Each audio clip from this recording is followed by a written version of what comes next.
meeting started at 6 o'clock. We need to, we got a quorum, I believe. I don't know, we should go around and introduce everybody. I don't know if everybody's familiar with everybody in the room. No, I'm not, so. I'm Steve Boucher, I'm a member of the planning board. My name is Paul Sullivan. I've been with the planning board as the clerk for a couple of years. I am retired right now, but working part-time at Town Hall. So I do have some knowledge of the prior master plan that was done, and looking forward to working with everybody. Lauren Golden, the Council on Aging Director. Network maintenance foreman for the town. Harry Chase, Bicycle Pedestrian Committee. Lori Bates, Bicycle Pedestrian Committee and Historic Commission. John Larson on the Historical Commission. Pauline Texera, Chairperson of the Historical Commission. Richard Mercier, Secretary for the Historical Commission. Jesse St. Gelais, just a resident here. Elizabeth Patel, the Library Director. Kevin Gasper, member of the Board of Selectmen. Brian Resendes, recently retired, member of Concom and chairman.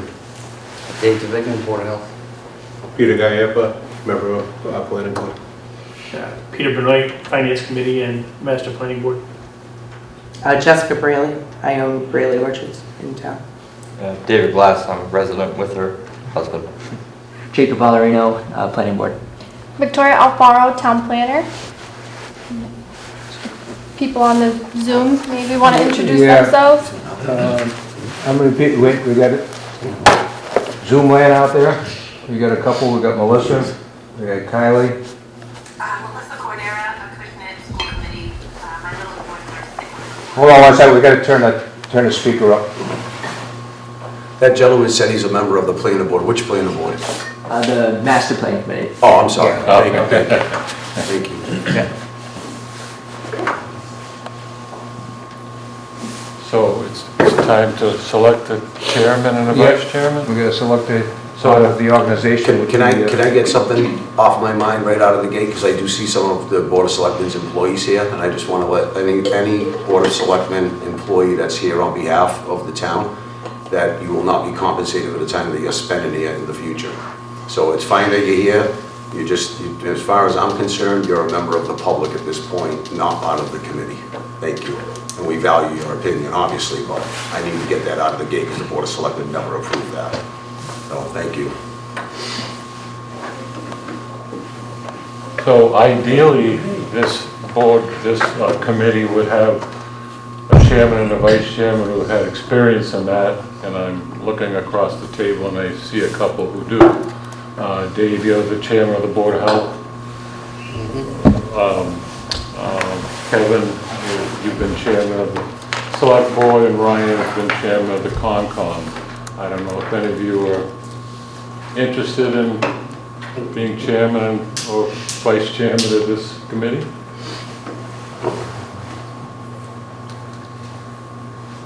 Sounds like a big no.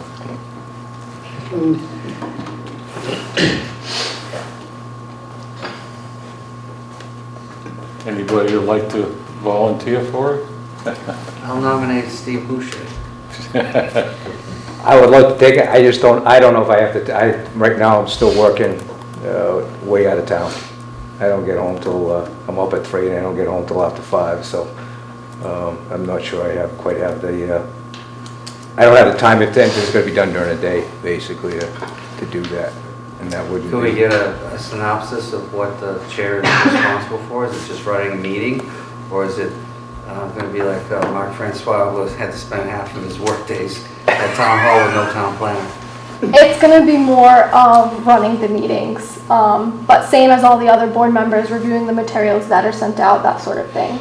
Not as much responsibility like a planning board chair. Does it make you more interested? No. I just retired. I mean, for the sake of this discussion tonight, if the committee wants to nominate me, I can surely do it and see where we can go from there and see if my schedule accommodates it. I do know I have a busy schedule, but if Victoria and the planning board members are just saying just to conduct the meetings and keep everything orderly, I'm fine with that. Second. All in favor? Aye. chairman, I'd like to nominate Ryan Resendes as the vice chairman. I'll make that motion. Second. All those in favor? Mr. Vice Chair. Don't miss a meeting, Kev.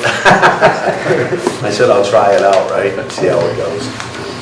So Victoria, if you don't mind, because this is our first meeting and you set the agenda already, and I didn't get to have the opportunity to do it with you, so if you want to just take us through the agenda now that the structure is there, in whatever format you do. But I will say, I will try to open up for the committee members to understand the mission, and I think the mission really is we take a hard look at the 2008 master plan.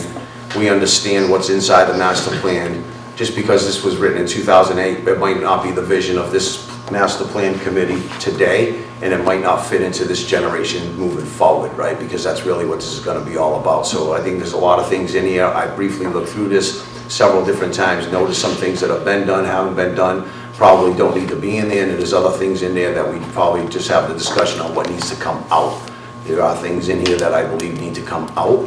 So I think we all need to, as committee members, scan through this document and take a good look at it and say, what do we think needs to come out? And then we all need to agree upon that as a committee to take it out and have that discussion on why we believe it needs to come out. But I don't think this is simply just put things in. I think it's an equation of both. Put things in as an update and take things out.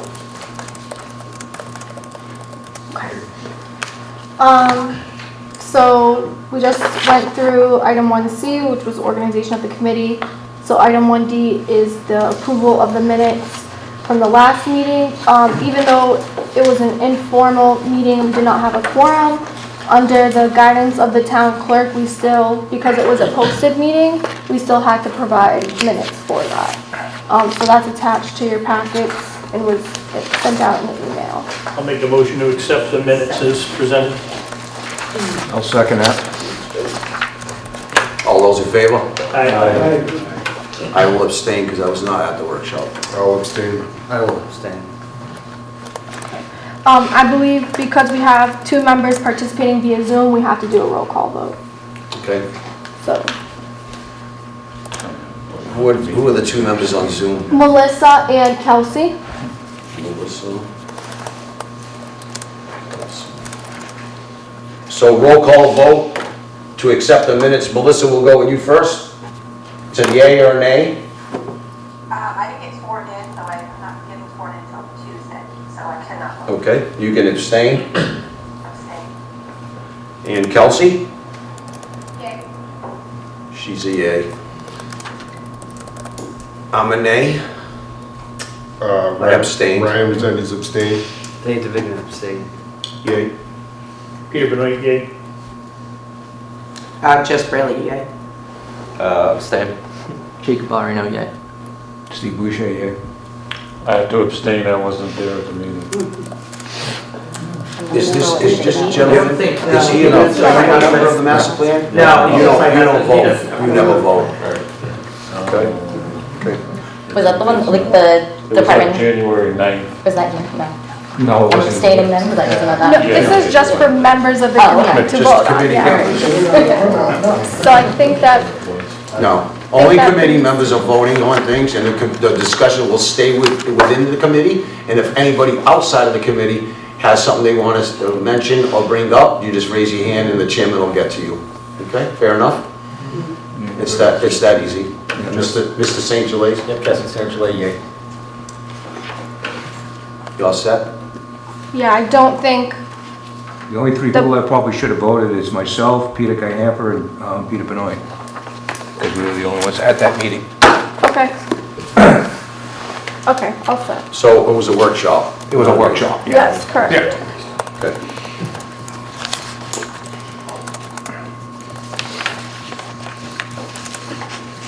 So Victoria, if you want to go into the deep, I guess your first item under discussion, other matters, do you have any welcome and media notification? No, I don't. Okay. We sort of did an introduction in the beginning. So if we want to move into the discussion and other topics, SERPED, our regional planning agency and our consultant for the master plan is on Zoom, and they're going to be going over those 3 items.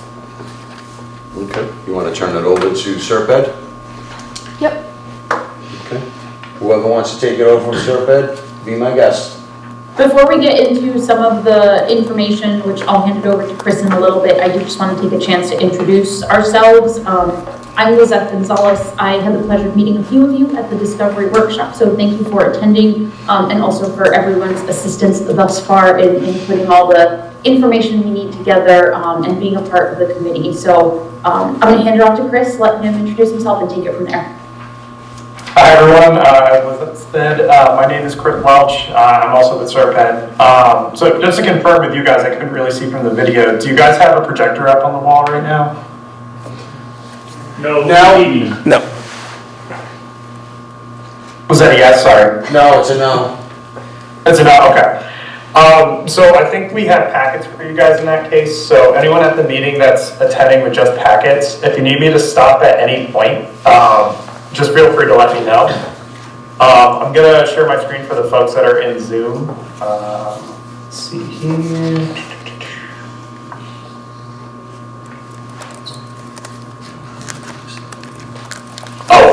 I think the host disabled screen sharing. So I guess I could just walk this through with you guys for now. So for those of you that didn't attend our first meeting, we kind of ran through existing conditions for the zoning, land use, economic development, and housing.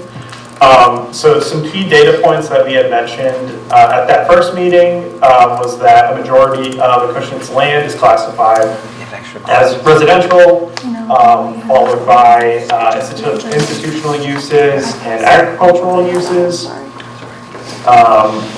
In terms of population, Acushnet has seen population increase since 1990, but that is tapering off and is projected to slightly decline in the near future.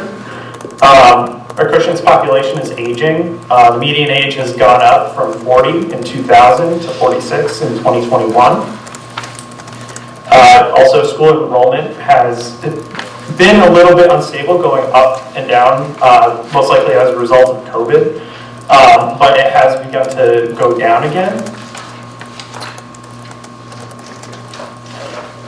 In terms of economic development, Acushnet's median household income is very much in line with the state and county, but is still under the states. A majority of Acushnet residents make more than $75,000 a year, and that's median household income from 2022. Acushnet's housing prices, they are trending to increase along with the state and county, but still remain slightly below the county median sales price. The largest industry is construction, followed by healthcare and social assistance.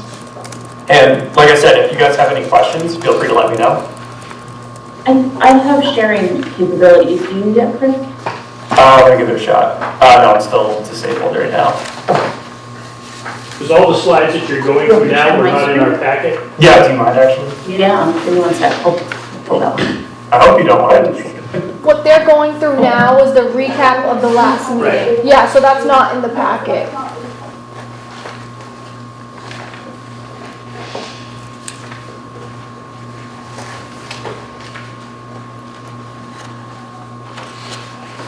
I'm down to the tax levy by use graphic when you get there. What's that? Okay.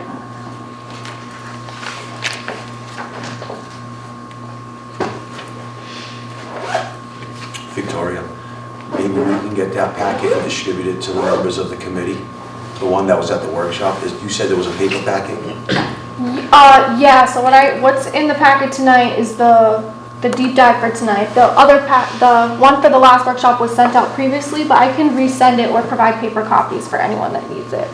Sorry, it won't let me share either. Hold on one second. Yeah, no worries. But we can kind of Alright, show the folks we that. should be good now. Alright, perfect. Yep, it's working for me. Looks like a reference back to it, too. Alright. Lizette, can you see that on your end? Yep. Alright, perfect. So the final statistic that we kind of left you guys with in our previous presentation was talking about tax levy by use and comparing it to nearby communities. So as we can see on the chart here, the majority of tax levy by use is represented by residential in Acushnet, which is about 85%, which is higher than two of the communities that we had comparisons on. So that's Fairhaven and Freetown, and lower than Mattapoisett and Rochester. But something that was pretty striking was that the commercial tax levy by use was only 2.9%, and the industrial tax levy was 2.6%, which are pretty small compared to the other communities that we kind of compared to. The commercial rate is pretty middling out of the 5 communities that we have there, and industrial also pretty middling as well. So definitely something that was noted to us by the folks that did attend the previous meeting, keeping an eye out on economic development in order to improve those sort of figures. Did we have any questions before we move on to the new material?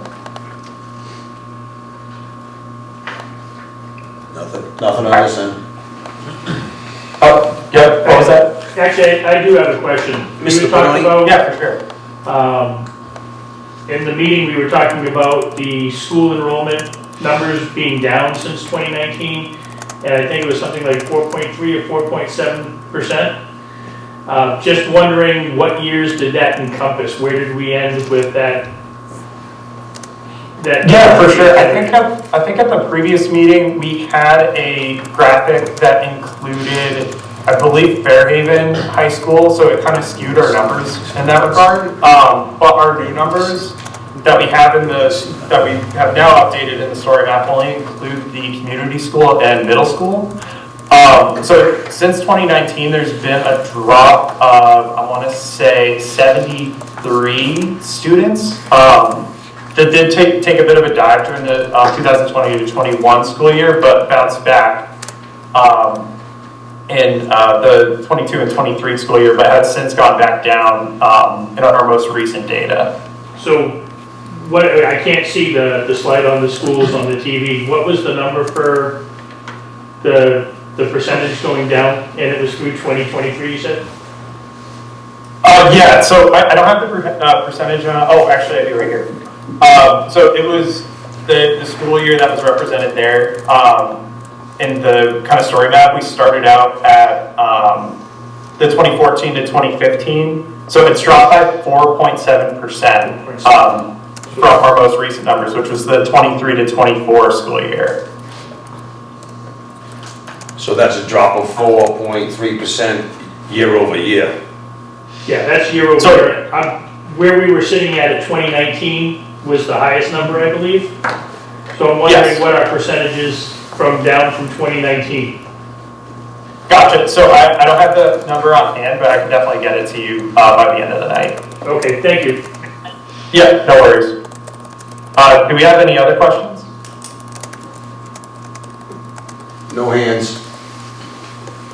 All right. So we're going to move on to our next kind of like slate of presentation information. So this one covers the topics of transportation as well as services and facilities. So the first leg of this, we're going to just give you guys some updates on the public engagement side.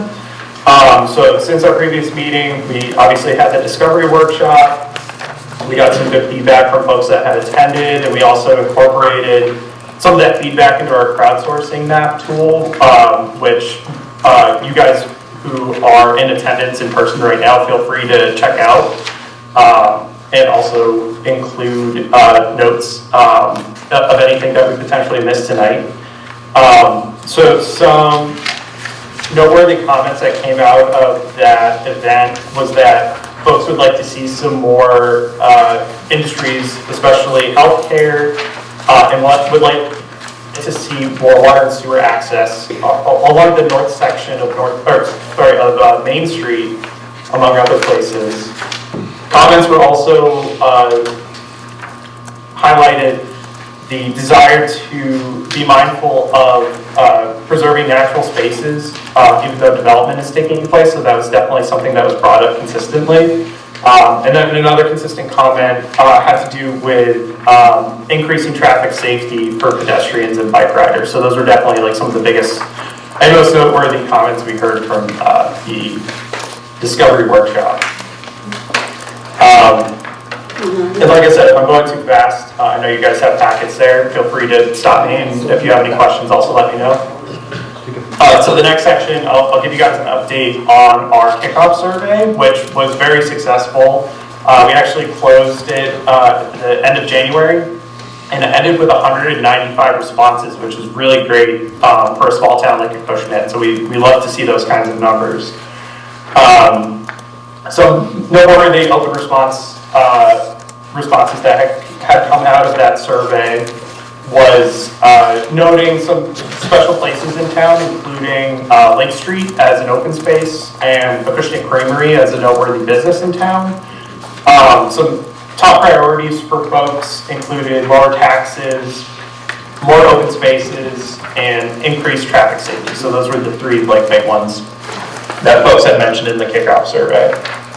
And for those of you that don't know, the survey was pretty rudimentary. It included 9 questions just to get us some baseline information for us to move into the current survey that we're working on, which I'll give a quick update once I kind of run through our remaining data that we have on this. So that kickoff survey saw a pretty well-represented subset of ages, which was really good to see.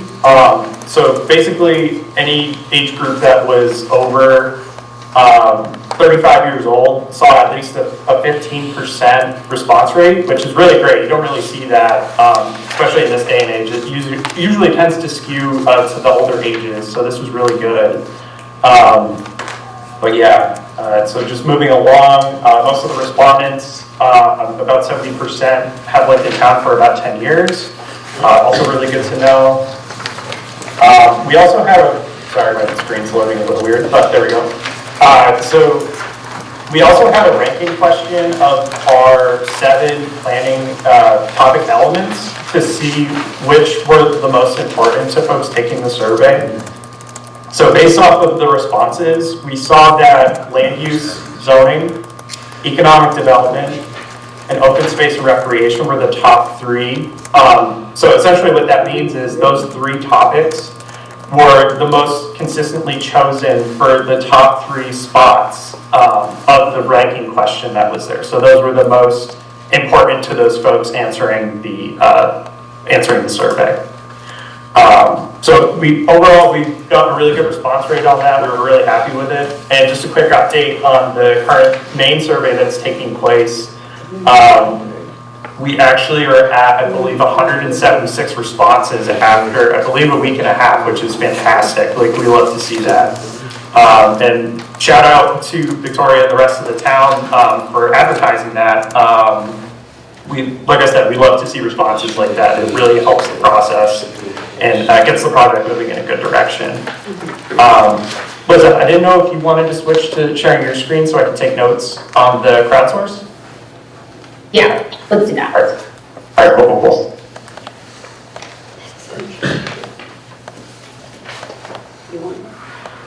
Can everyone see my screen there? Yes. Yep, you're up. So I'm going to scroll down. So these deep dive sessions, just so you all know, they're structured around the elements of the master plan. So every time we meet, we'll go over something a little bit new. And it's really a way to get information to you and hopefully start a discussion that will shape some of the goals and recommendations. They're informed by, previous planning that we've already done, like the master plan, previous open space plans, previous water management plans. So all of that is coming into play when we present this information to you. Today's themes are really transportation, services, and facilities. So this is just a sneak peek into some of the things that we're considering in developing the goals and strategies for the master plan. So roads by jurisdiction, they really just tell us, it's primary use, but also ownership, which is really important to consider when it comes to who's responsible for maintenance, and how you can get funding for those types of projects. So Acushnet has a limited number of state-owned roads. Those are mainly 105 and South Main Street. And I know that there are projects that are going through the process to become part of the Transportation Improvement Program that includes South Main Street, and it's slated for pavement resurfacing as well as intersection and safety improvements. So with this project, this significant infrastructure project down the line, what other things do we need to think about to coordinate improvements while we're doing that project? Is there anything else that we could be doing, and how can we access the funding or implementation activities needed to achieve that? Sidewalks and transit, this really, I think Acushnet is very similar to the rest of Bristol County and Southeastern Mass, where most people, let's admit, are driving places. And if you're walking, it's a very specific area. I think that's why most of the sidewalks are centered in what would be the center of town and where you can do certain activities. There is a limited public transportation provided by CERTA. So again, that's probably limited in this area here, if the lines are correct. So the question that we would have here is, thinking about where you want to see additional sidewalks, where you think additional public transit service would be beneficial for either recreational purposes or workforce purposes. And then the last thing related to transportation is crash data. This tells us, where the highest number of incidents occur. And given how busy and how traffic the center is, this is where they are mostly focused. The downtown area, South Main Street, has 172 reported crashes, and the second highest crash rate area is at the intersection with Leonard Street and Main Street, with about 6. How old is that data? Like, how long did you collect that data for the 172 reported crashes? Over what time frame? Is it 5 years, 10 years, 1 year? So our transportation department, we're lucky to have a distinct set of experts that focus on this data and help us get this data every year. So I believe there is a slight delay in gathering the information because they receive it from, say, local police stations or state reports. So there is a bit of a lag, but I don't think it's more than a year.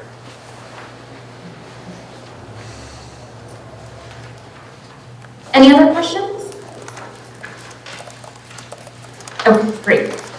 The last thing I wanted to touch on when it comes to transportation is complete streets. Now, part of being able to, continue maintaining roads, providing, certain services or increasing amenities for walking or biking is taking advantage of certain programs that the state offers to do those things.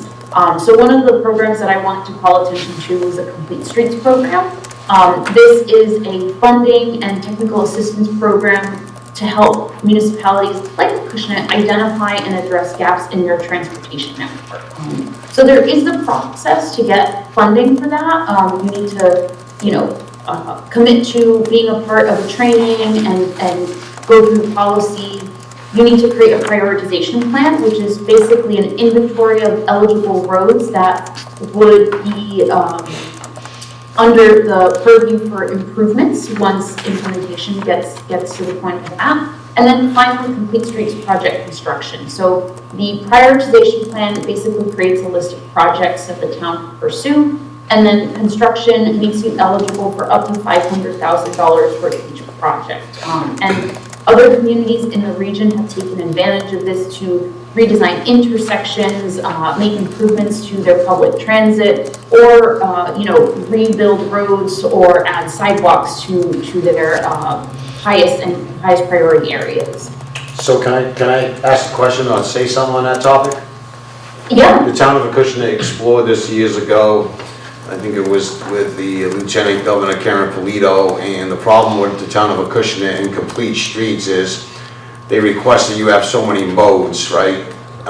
In New Bedford, the city of New Bedford just did it and got Complete Streets grant money on Ashley Boulevard, and it's an absolute disaster. And even with the width of that road, meaning Ashley Boulevard, right outside the town of Acushnet's border, that road is a complete disaster, and they have a bike path that's pretty wide, and they still let cars park in that, which doesn't make any sense, with people opening up doors and bike pathing, and then they narrowed the road so narrow, I believe they made that street more dangerous than less dangerous. So the problem with the town of Acushnet is we don't have wide roads to begin with. It would be almost impossible for us to ever designate a road as a complete street road by our width size. And you're talking multi-million dollars to start widening roads, which you can't really do because you have people's homes that are built in almost every road that we have. We're doing Slocum Street, and that road's gonna cost us roughly $4.5 million for a mile of road. Mm-hmm. Yeah, no, I totally get it. It's actually a half a mile of road. So it's tough to say that we will look at complete streets and get our town involved with something like that when we don't really have that infrastructure in place today. Yeah, I mean, you have to remember, Complete Streets is a voluntary policy. You're not committing necessarily, and of course they look at the engineering and the design. I'm not specialized in that area, so I couldn't tell you what the minimum width you need is for those types of improvements. But all of that I think is taken into account, and if a road couldn't sustain those types of amenities like bike lanes and sidewalks, I've seen projects where that isn't necessarily, you know, it's on both sides, maybe it's just on one, but each case is different. So I don't want to say they're going to make your roads smaller, but I think it's worth exploring the project, the program, just to see what kinds of funding you could get for projects that you actually do want to pursue.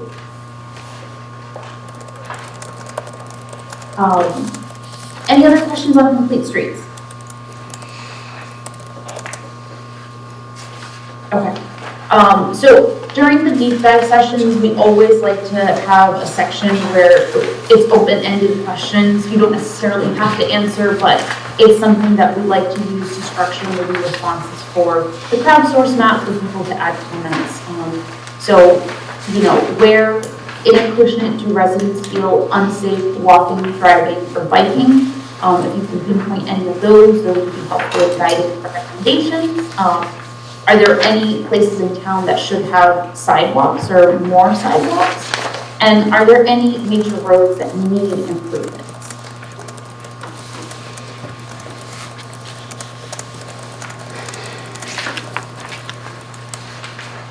Like I said, we don't have to go through the answers on live.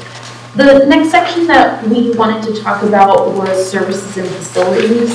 So this is focused really on the town inventory of buildings and really looking at their current state as well as their age and see what types of improvements are needed for these buildings. Obviously, you know, I recognize how difficult it is to get funding for new buildings, but there are maybe small improvements that can be made incrementally. So this is one way to explore those possibilities. So this map really just provides a brief, you know, summary of all the buildings in town, their years. So the town hall, for example, is 125 years old, and based on comments from the 2008 master plan, they reported that the functional space was at capacity. So it's been well over 10 years since that plan, and is that still the case? Or is there plenty of space for everyone now? Have things changed?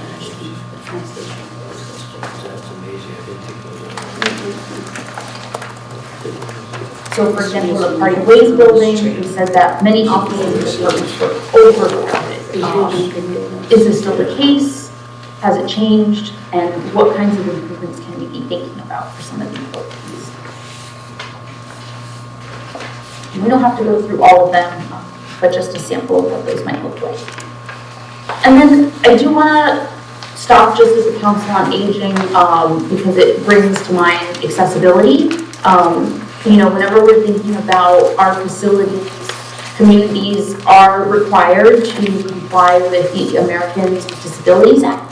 And that was passed in 1990, and many communities haven't completed an ADA self-evaluation and transition plan, which is essentially an inventory of all town-owned facilities and really just highlighting where accessibility improvements are needed in order to be able to tap into funding to make some of those improvements. They can be small, like adding a ramp to a building entrance, adding railings to, reconstruction of a sidewalk to town hall, for example, which is something.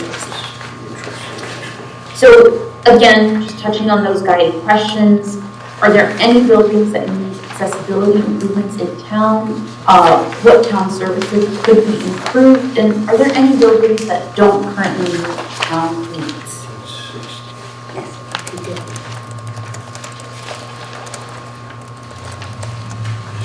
As always, we don't have to answer those questions now, but I do encourage you to think about those and maybe visit the crowdsource map, which is one of our ways to continuously gather feedback regarding some of these projects and give you some capacity to kind of make up your own comments based on what you're thinking about.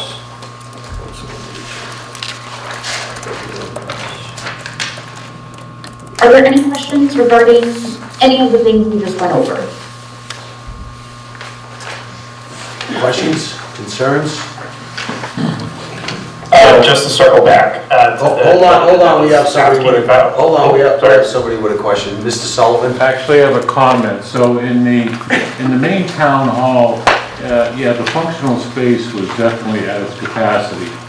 But once they moved a lot of those departments over to the Parting Ways building, that has kind of evened things out.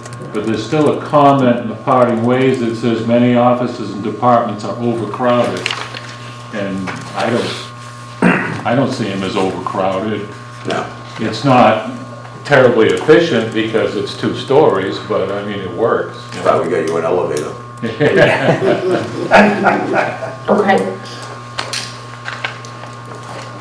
Yeah, we're not overcrowded. We just restructured, moved a bunch of offices several years back from town hall to like one campus, one-stop shopping when it came to planning, building, board of health, like permitting wise. That's pretty much why we moved certain offices from town hall to the Parting Ways building, so you wouldn't be going back and forth, because that was a significant problem amongst our residences.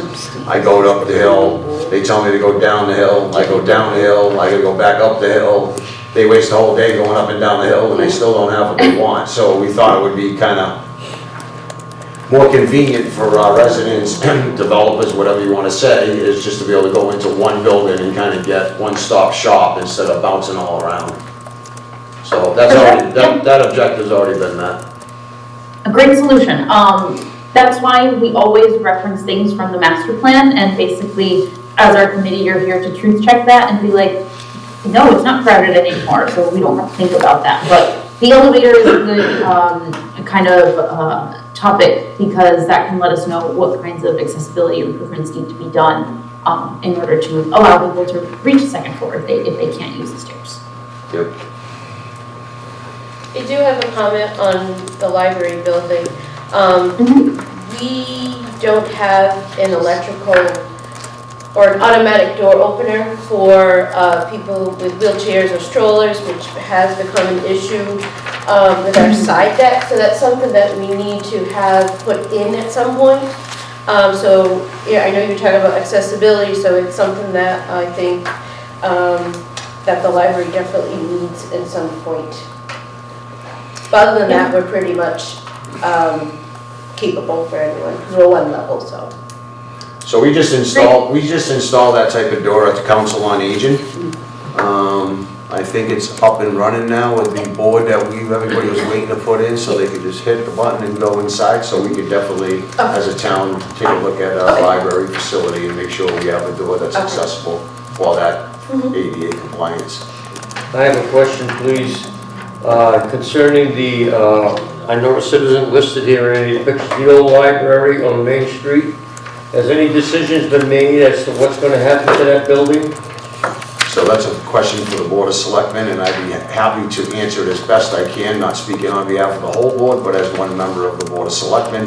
We've had some discussions of selling the building, or trying to repurpose it, but that idea's been floating around out there to repurposing, and just because of the structure and the age of the building, it would cost the taxpayers millions of dollars to do something like that. So at that point, we've talked about it. I think we even put an article on the town meeting floor to dispose of that property at a certain price. Okay, has any decisions been made as to when this is going to happen?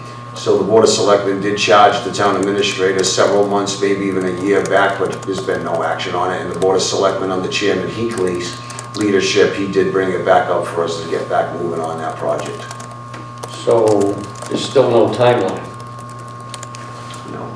But there is a sense of, I feel there's a sense of urgency to do something with that building before the value of it is nothing, It's right? starting to fall in on itself now. It was And I've been in in there bad with- shape when the library folks were over there. That's why the Board of Selectmen redid the community center on Middle Road and converted that to the libraries to get out of that building, so. I understand, but the place has been falling in on itself for years now, and nothing's been done. And you're telling me now that no decision has been made? Well, as the to- decision has been made to dispose of the property. The town administrator was supposed to work with town council, and I think that ball has gotten dropped, sir. So, we did bring it back up under Chairman Hinckley's leadership, and it's in progress right now with town council on how we go about doing that. So there's still no timeline? I don't believe so. That's correct. But there has been discussion with the board to try to, if we were gonna do a minimum bid price, which I suggested we do, so nobody buys the building for a song and rips off the town of Acushnet taxpayers and residents. I did say that it would be nice to keep the outside, the historical facade of it in its place that it is now. I think that would be mandatory, the building, the trouble with the building, I think, is that number one, there's no parking. So it's tough to sell the building to a business. And number two, if the place is falling in on itself, the cost is going to be outrageous to revamp the inside of the building. Number three, it has no handicap facilities at all. Correct. So whoever buys this building is going to have to dump a lot of money into it to make it into something. If just part-time little business, real estate, et cetera, lawyer's office, but that's what it can be used for. But I think the town waits too much longer. I agree. It's going to end up being torn down. Just like the building across the street, that was a sin, tearing that building down. That was in the cemetery, where the cemetery building is now. Yeah, that was torn down in 1957, and George Washington met his General Beauregard in that building. I do not understand why that was torn down, but of course, 1957 is a lot different than today. I agree. But anyway, I just hate to see that building Sit there, gone. I share that sentiment. I would do almost anything to crowdsource fund that building to make it a space for Boy Scouts, Girl Scouts, the kids in town, some sort of community effort. I was just going to say if there were any kind of like big ideas that people had for that facility and what they would want it to be in the future, a community space is great. Too much money to keep up. Again, we talk millions of dollars to make it, like that gentleman I just mentioned, handicap accessible, and all that stuff, the interior of that building. I mean, you're talking millions of dollars. It's not something that is a couple $100,000 when you're back up and running. So, I don't think the town would have any interest in doing that. But I think if that town was to, so to speak, get going and sell it, before it gets any worse. Yeah. You know what I mean? A decision has to be made on that building. I mean, it occupies a big section of town, as far as old buildings. We just gotta get an excavator and find that time capsule. This is a time capsule. Yeah, I know. Isn't it right under the front? Take it easy, don't tell everybody where my time capsule is. Let's keep the talk about that off here. We don't want anybody over there with shovels. What about veterans housing? So that was something that was an option. We talked about that years ago, right? And then the previous, talking a few town administrators a while back, probably over a decade ago, was doing something with a town administrator from the town of Mattapoisett. And it just, I think the cost, when they started looking at that as well, just got so exorbitant, they just said, let it go. And I know that I had mentioned veterans housing there as well. Well, the state has a lot of money for veteran housing. If we could put it for grants, there's a lot of grants out there for veteran housing. If you explore that, that's one way to restore that building. Especially if the federal government pays for it. Well, the state has a lot of money. I mean, you gotta put grants in. There's a lot of money out there. Just gonna get that money from the state, that's all.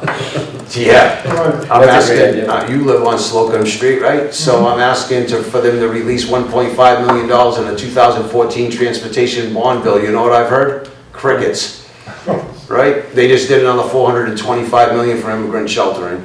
But my 1.5, don't worry about that. You ain't getting it. It's a shame what's going on, right? You gotta keep asking them. Keep asking. So we've sent letters with 5 phone calls. I mean, some people just, you know, and it's a shame. It really is a shame. I mean, you know, you lived on that road. I talked about that infrastructure pipe being 118 years old. That's part of that project, to make sure that infrastructure pipe gets fixed. It's a main pipe going into this town. And we're finally getting to Slocum Street, from what I've told, and I know a lot of people that are over there, old timers from over there, and they said, you know what, Mr. Gasper, thank you very much for finally doing Slocum Street, because this has been a discussion for the last 30 years and nobody's ever done a damn thing with it. So we're finally there and getting it done. Is there any start time on Slocum Street? Yeah, so the contractor's coming in to meet with us, and I think they're somewhere in the March, April. We didn't want them to, by the time they could get here, I said, it's winter time, you're not gonna start playing around with water infrastructure and tying people into their faucets outside their house during the winter time, freezing and everything else. He said, you just go do something else, come back and see us, and you can start around March. So we can get some trees on I was Slocum gonna say, Creek. are they gonna That plant would trees? be Are a they gonna make beautiful it look thing. better than it does now? Because it looks. So the engineers gave us a bunch of you-know-what over the trees, and because Mr. Chu, he was talking about that. I mean, sorry, and we talked about trees, and they're like, if you put in trees, your sidewalk's gonna get damaged, you put in brand new granite curb, and you're putting in concrete curbs, so if you put in trees, they're gonna have to be this kind of tree, it ain't gonna grow, so. It's so. It can be done. It's, when they talk about like 10 years down the road with rooting and everything else, I said, let's just get They this can put project. rubber, when they put rubber around. Once they put those sidewalks in without any trees, there's never gonna be a tree there. So, And that's the first thing. you know, that's the thing. I mean, you gotta realize that, you have that picture of that diagram of that street, without any trees. Now, if you put trees on there, see how that is. I mean, that keeps the noise down, the pollution down,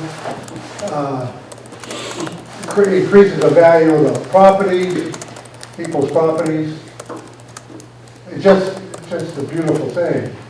And if it's all done without that. Trees are a beautiful thing, right? The problem is we're slaughtering them off of solar panels. Well, that's another thing. Don't let them do that. The state, by right use. Yeah. Right? Right back to the same person. Huh? Goes right back to the governor. Correct. It's a shame. It really is a shame. It is. When you take a forest down, put a solar panel, and 25 years down the road, they're gonna have to take those solar panels down. What are they gonna do with them? Why do you think you see all the wild animals getting slaughtered in the streets now, getting hit by cars, right? You got deers, turkeys, you name it, foxes, coyotes, they're all coming out because they're all being pushed out of their habitat. That's exactly. Want to make things energy efficient at the expense of the environment, basically, what's going on. Yeah. And that's another thing, Dave, is that project of building 100+ houses out across from Leonard Street still in effect? A what? The development they want to put across Leonard, from Leonard Street, on Main Street, they want to build houses up in the back there. There's a sign. That was a joke, I think. Oh, that was that was a prank, because that's where I think it's Next Amp Solar putting something in over there, and then there was somewhere around, what holiday was that? Wasn't it Easter or something, or? I think it was April Fool's Day. April Fool's Day, somebody went to that sign and put something up. I gotcha, huh? Yeah, that was on April, that's right, it was, you just said April's Fool's Day. Somebody put that up as a prank. Oh my. I heard about it. Yeah, so that's the next AMP solar field.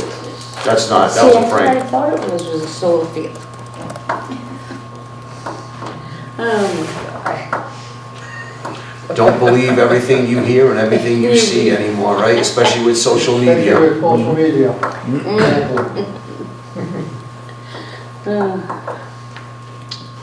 So do we have anything else from Serped, or?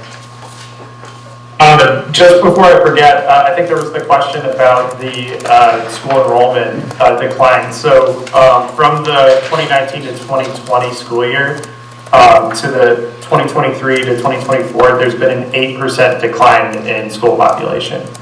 So that was the peak to the most recent data we have. Like you're going on. Thank you. No worries. Why are the school budgets going up every year with a Yeah. declining population? Salaries, man, don't you know that?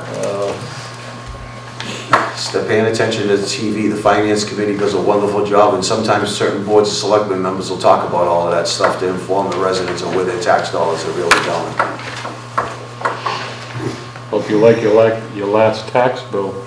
That wasn't pleasant. No. That and your utility bill. Yeah.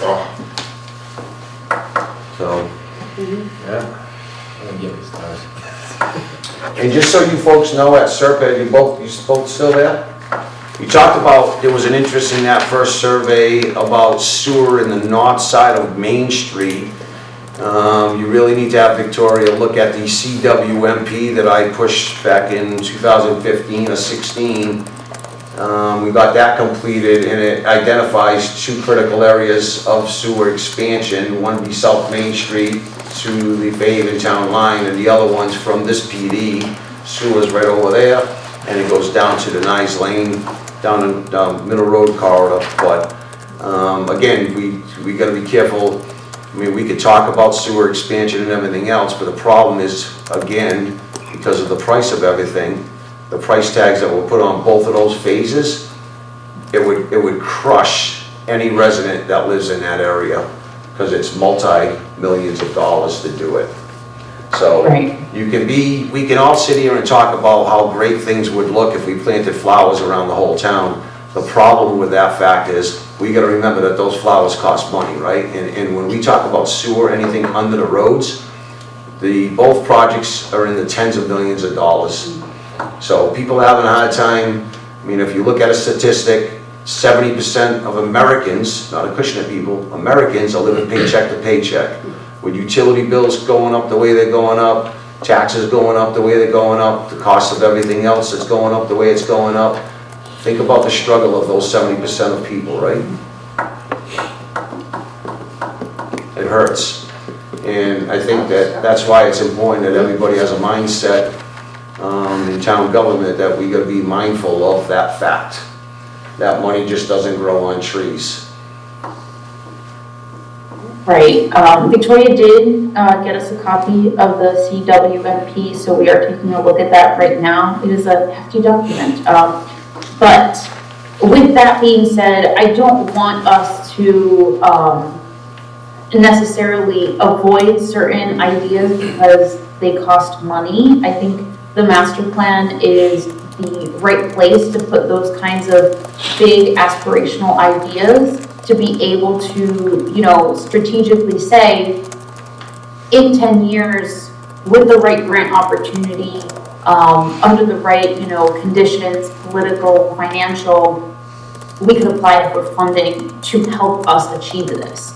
I recognize that it's unrealistic to think that everything in the master plan is going to get funded 100%. It takes time. I recognize that's the frustrating part about planning. So I don't want us to, again, avoid certain ideas because we know they cost money. Again, they're investments in the long term. If we've done these projects 10 years ago when we first thought about it, we wouldn't be paying what we're looking at paying today or in 5 years. So just things to think about and keep in mind. I think being fiscally responsible is the right approach for all of these things, but part of our job is also aligning these ideas with potential funding sources.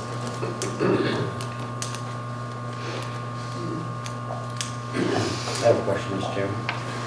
Mr. Davinian?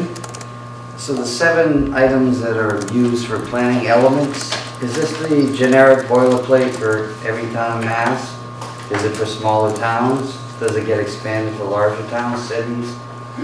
Just curious, like where this came from, how long has this been in play? The way you have it listed for the survey? I'm sorry, I missed that question. Do you mind repeating? Not at all. The survey is based on, the questions are geared towards 7 planning elements. Are these just boilerplate elements for every town in the Commonwealth when they're doing master plan updates? Is it because we're a smaller town? Does it get expanded with bigger communities or more diverse communities? So the elements tend to be consistent across reporting. So, but there are some elements you can incorporate that you might find more interesting. Like for example, we've had towns incorporate like a resilience chapter in their master plan. So it's really up to the town, kind of based off these foundational 7, where you would like to take it, if that makes sense. Can I just give one point of clarification? The 7 elements are required to be put in the plan per Mass General Law. Those elements. And then, like Chris mentioned, there are additional sections the town can add in if we want. Now the survey, I can't say that I took it, but I know somebody else in my family took it. I didn't read it. On all of the items, are there substantial definitions that go with, like, you have people doing surveys and they're just checking off boxes. Maybe they're having a few beers and checking off boxes. They find it funny, they just, I'm serious, because if they don't know what the 7 items mean in a narrative form, you're really not getting a true survey. No, that makes sense. Yeah. Furthermore, when you look at the survey, people tend to check boxes off willy-nilly, and what I mean by that is, let's just say that this was overly heavy on open space and recreation. If you actually told the taxpayer, yeah, if we bought up all the land in Acushnet when it became available, your taxes are going to be double in 5 years. You think they checked that box off? I'd say no. So I find some of the questioning a little deceptive. Okay. I don't think that the common layperson is educated enough to know what they're checking off the boxes. Yeah, so I'll hit on that point. So I checked off the box that I was 35. I was wrong? In your years. No, then I'd be like 135, right? To multiply by 7. But it is, I totally get it. It's an extremely valid point that Mr. Davini just brought up. That you do have to be careful with online surveys, because how do we even confirm it's our residents doing it, right? Anybody from any town can chime in on our master plan if they know it's up on that website and go on and start clicking and going, yep, this is what I'm gonna see in Acushnet, ding, ding, ding, ding, right? And it's not even a resident of the town of Acushnet. You're getting input from somewhere else. So I would have hoped that if we were gonna do an online survey, there was some, as Mr. Davinian's saying, better parameters describing what things really mean, but then also background parameters to make sure somehow to identify that you are actually an Acushnet resident, right? Because the last thing I need is somebody from another town chiming in and saying what we need in Acushnet. That's not too cool. You know what I mean? So it's just, maybe we can do another one, and maybe I don't know, we have an IT department, you can get together with them and say, is there any way we can do this to make sure that it's only coming from Acushnet? Maybe it's impossible, I don't know. I'm not an IT guy, but we have a really smart IT guy in the town of Acushnet. So I think with surveys, we need to be sensitive to people's anonymity as well. The minute you start asking for very personal information, people will not respond. That is the experience that we've had. I would discourage from screening people like that, I think that would immediately lower our response rates. Then maybe People the who are- master plan committee needs to have more public forums to get those people to come to us then and do some surveying in person. So we can assure that it's an Acushnet resident. So we have a public engagement schedule that's found on our website. I think a lot of answers to some of the questions that people might have are found on the website. If you'll look at it, there's a wealth of information there, from existing conditions data to all of these deep dive sessions that we share with everyone. A master plan is tricky. There is a lot of information that people have to take in, but we do try to present it in a way that's, friendly and accessible. Some things it's hard to get away from. You can't really call zoning anything but zoning. So we try to do our best to explain these things without overwhelming people. We understand that surveys can only be so long before people get tired and decide that they have something else to do. So there's a fine line that we're balancing here. You guys are more than welcome to attend any of our tabling sessions that we have scheduled over the next 6 months. These deep dive sessions are also open to members of the public. So I would encourage you to, share these meetings with people who you would like to gather feedback from. We've published that on the website as well. So I think, this big survey is going to be open through June 30th, around that time period. So there's plenty of time for people to respond to it. And if there are any other if I may, questions on it, we're happy to.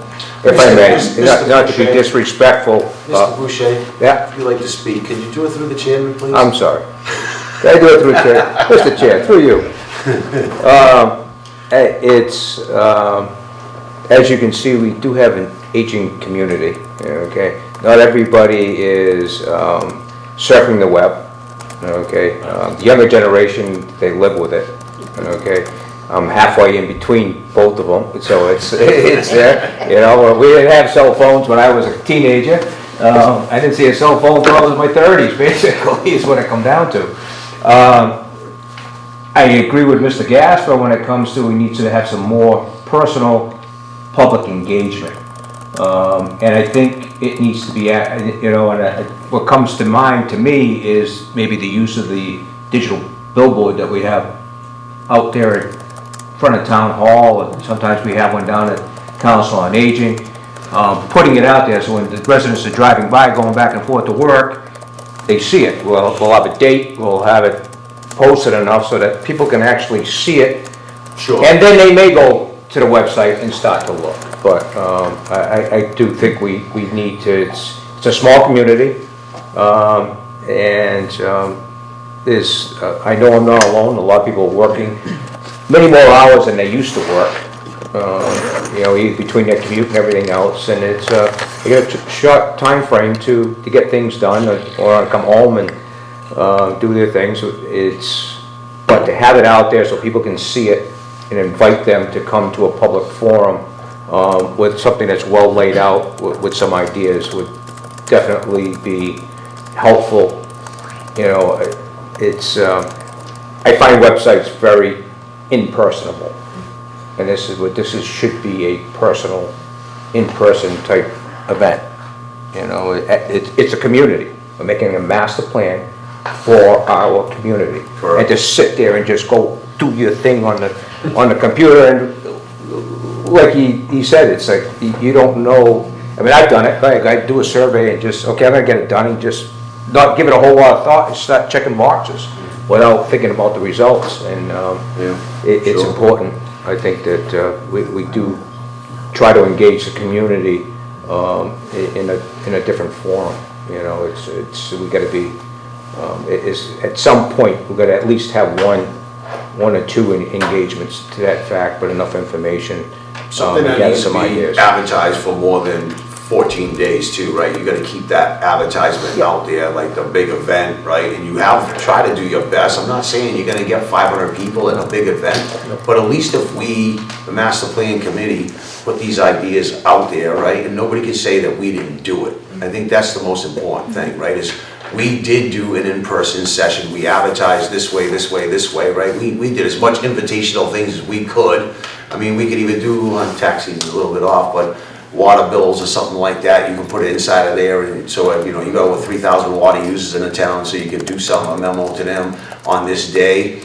But you gotta keep in mind that we should be trying to figure that out now, because if you wanna advertise for 30, 45 days minimum, in my opinion, to do something like that, like the main event thing, in-person main event thing, we need to stop planning that now and figuring out where this is gonna be conducted. And then once we get that, we are the master plan committee. Once we all get that information, it's our job to digest that and then try to figure out what we're gonna do and tell Serped what we want and how we could go about bringing that to our community through the master plan. Right? That's really our directive, is how we do that. It's about all of us on the master plan committee, and then having Serped try to put that into the, you know, the book. But again, we gotta take things out of the book. We need to figure out, we have a lot of history here, the master plan committee in this town. Sure, we'll have a lot of great ideas, but you're absolutely right. This is a representation of what the community wants, not just 9 of us want, right? If I could interject, was that might be helpful to go over the planned public engagement activity schedule, and that way the committee can look at it now and see whether or not they think that's sufficient. Maybe they have other ideas they want added, that sort of thing. Yeah, Mr. Benoit has a question first. Yes, Mr. Chairman, you'll probably kick me in the teeth for even bringing it up, because the day is a bear to begin with, but June 2nd, we have our annual town meeting. I knew you were gonna say it. So, as soon as I said the day's a bear, you know what I'm talking about. Is there anything that would prevent us for trying to hold a community outreach question and answer after the town meeting when we have a huge amount of people already there? So the problem with town meetings is most of the time, depending on how much baloney's put on articles and warrants, right? And you gotta get through the budget, which is a big part of it, you know that as a FinCom member. By the time we're all done sitting there for an hour and a half, 2 hours, we're all about ready to pull our ears off our head and run out the door. I am too, and that happens to be my birthday, but if we want the most town engagement, it may be something to look at. I thought you were gonna say maybe that's when we give a flyer out, because we'll have 100, 200 people at town meeting, maybe you issue a flyer for a day after that to have a big, the main event. Mr. St. Gelais? Just a suggestion too, maybe you put that flyer, you know, through the use of the schools too, you know, put that, maybe just have the kids come home, you know, the schools tell that, hey, provide your parents with this or something, you know, just, I mean, that's the future generation anyway, right? Families that are living here, and then, you know, to that point, I mean, that's more the old school way. And we could, you know, put a flyer in their little folder, come home, show mom and dad, let them know, maybe it's a survey or something, you know, that pertains to this, or just letting them know when to come and meet up. Yeah, I think that's like a double whammy, right? The in-person, and just do a survey for students and send, just a blanket form, right? It's almost like check off the box too, but I think you still have to go back to what Mr. Davinian said, because it's a very valid point, is people need to understand what box they're checking off, right? Just because it falls under transportation, they're like, how critical is transportation? You know, 1 through 10, and it's like, oh yeah, we need better transportation, but you didn't really explain to them what entails in that transportation, right? So it's kind of tough, so I think that's why the in-person thing is people walking around, you know, I don't know if Serpent does it, has done it before with, you know, almost like an expo, right? We got booths, and you can have people come up, certain people with certain expertises talk about these different modes and things that are important, right? So we did host the discovery workshop, and that was the review of all topics of the master plan. And so we have planned to do that. That happened in January 29th, I believe. And the reason we did it that way is because we have a certain schedule we want it to follow in order to meet all the goals and timelines based on our funding sources. So I don't know if you can see my screen right now. I'm happy to send this around. This is on the project website. So anyone who is interested in hearing more about the master plan. We have all the dates for the master plan committee listed, and we also have dates once a month where we see someone in town. So this Saturday, for example, the people at Dunkin' Donuts graciously let us set up a table there, and so we'll be there with information, answering questions that people might have about the master plan. In March, we'll be doing a presentation with the PTO at the elementary school. The library has been a great partner in giving us both activities that people attend pretty consistently and that have really great turnout. And they've also let us know about the library concert series that has a really great turnout for people in the summertime. So, I mean, we recognize that people are busy, and though it's great to invite people to a 2-hour information session about the master plan, it's really hard to get people to come. And that's why we're doing these kind of ad hoc events and going to people where they're already going to be attending another event, grabbing coffee in the morning, going to their kids' PTO meeting. So I think this is a combination strategy. The problem with that is if you're gonna be at Dunkin' Donuts on South Main Street, again, I'll say it one more time, you don't know who's actually a Acushnet residents when you're polling these people, right? There's a ton of people that use that as a major cut through from the city of New Bedford, the town of Fairhaven. You don't know who you're polling. That's why I think this committee's all talking about right now is the main event, right? Is you do know that it's Acushnet residents only, right? They come in, it's almost like when you go in and vote, you check off who you are and you tell them who you are. Okay, yep, you're legit, you can go vote. I think that's what we want, is the committee wants something. And you mentioned something about a time frame because of a grant. I don't know if that's implying that this committee's gonna act and respond, and we're only gonna meet 3 or 4 times and everything's gonna be all said and done. We're gonna rush this and we're not gonna have a good plan update. I don't know how the rest of this committee feels, but I can tell you right now, I don't feel very comfortable trying to meet certain deadlines when we haven't even gone through this document and said what needs to come out, even had any discussions of what we're thinking in our minds as a small committee of 9, what we think needs to be done as a vision for the town of Acushnet. So I don't think deadlines are gonna work out too well for us. So I don't know what deadlines you're working off of. I would need to look at that deadline. I think we need to have more of a discussion about that deadline, because I don't know how the rest of my committee members feel, but I don't think that this is gonna be done in 4 or 5 meetings. Mr. Chairman? Mr. Davignon. I'm gonna go back, and I'm gonna harp on it again. I don't buy any of these surveys unless somebody knows what they're checking off for boxes. I just went to the master plan from 2008. Each of these 7 sections has a quick paragraph, some of them just a quick paragraph to explain what it means. Some of them are a little longer, one of them's a little longer, maybe it deserves a little longer. As far as I'm concerned, you know, if somebody's too lazy to read the front page of a survey, which identifies what the 7 items mean, then I don't think I want their input. Really. I mean, come on, let's look at this. If somebody really wants to take the survey, and the front page of the survey says, please take the time to read these 7 items which you'll be giving us input, and we value your input. And then they go and they read, you know, maybe they skip it, but at least it's there, and I think to me, I'd buy the survey a little better, a little more, you know, I'd have a little more confidence in it. Otherwise, I don't know. I don't know what these numbers mean to me. Somebody's just checking boxes and not knowing what they're checking off. That's just me. No, I agree with you. So with that said, I'll actually take a poll right now from the committee members. How many people are in favor of rushing the master plan update? Raise your hand. None. Well, so excuse me, how many Mr. Chairman? people? How many people? I'm a member. I'm a resident of the town. Can I just interject for 1 quick second? Sure. I don't know if Not it's a board violating the member. open meeting law, but you have 2 members in Just planning a board. member, a resident. Nobody wants to rush this this master plan. But if we don't, and correct me if I'm wrong, if we don't finish it by a certain time, we lose funding.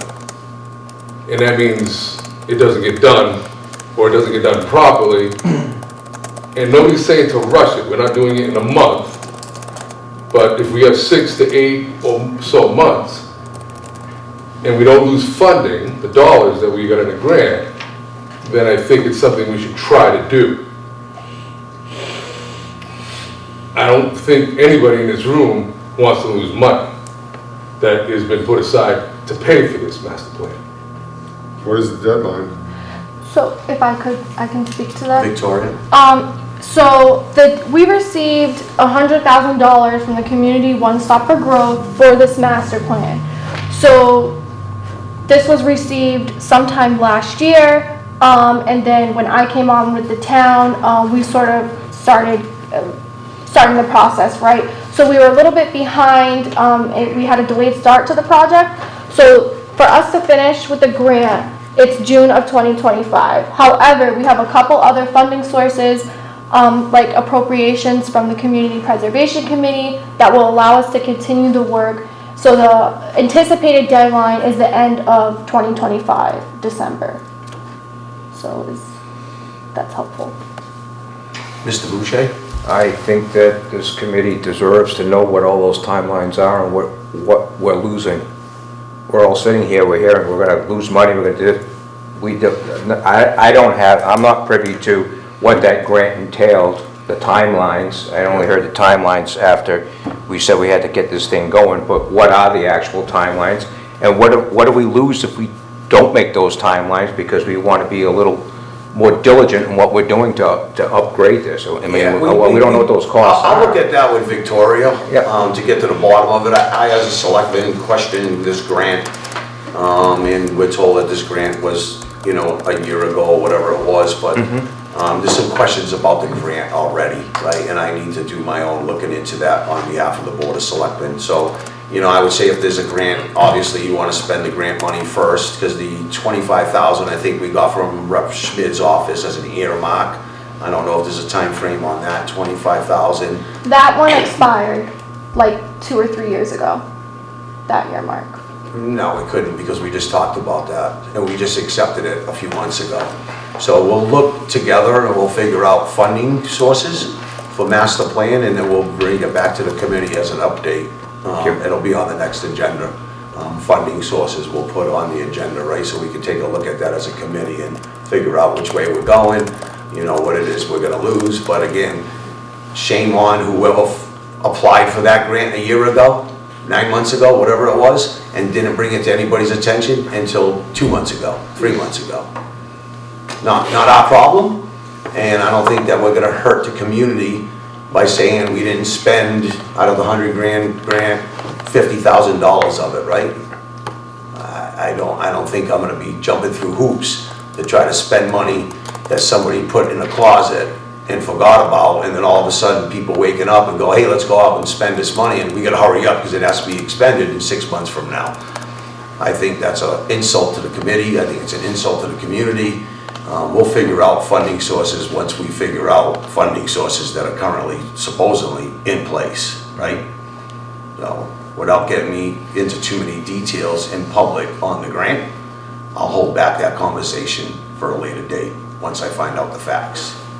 And we'll bring it to the next committee meeting so everybody understands what money's available, what the costs are associated with it, where the funding's gonna go, and we'll figure it out as a committee, right? If the committee says, we don't care about that timeline, and we don't care about that $50,000, and we need to appropriate $50,000 for a master plan from town meeting in the spring, then that's what we will make a request to the Board of Selectmen for a town warrant article. That's the best I can say at this point. Right? Thank you, that works. Can I say something? You can say whatever you want to say. Can you just say who's speaking? Yeah, it's Kelsey Janik. I'm an alternate on the committee. Hi, Kelsey. Hi, sorry. Go ahead. I just want to, I don't know, I feel like we're looking into this too much as we're seeing dollar signs and taxes and raising, the taxes and all that, where I feel like this committee is more of like hopes and dreams for the town and what we want to see, like a bigger picture for our community. I don't think we're looking to like make these decisions financially right now. It doesn't mean like what we're doing in this committee is like, hey, we're gonna spend all this money right now, like by June, or we have to have all this planned out by June. Like I think we're looking at the dollar signs too much, which I agree, it's obviously good financially to look into things, but I feel like this is a plan for what we want to see in the future for our town, and I don't want dollar signs and fear of taxes and all of that to hold us back as to what we can do, if that makes sense. Very well said. Thank you, Kelsey. So again, Victoria, we'll get together and look at everything that we have compiled. I have a chart I can send out to the committee of all the funding sources we have. That's fine. If you already have something, we can send that out, and then we'll have that discussion, right? We'll figure things out. Total cost, who's getting paid, all that other stuff. I can't stop.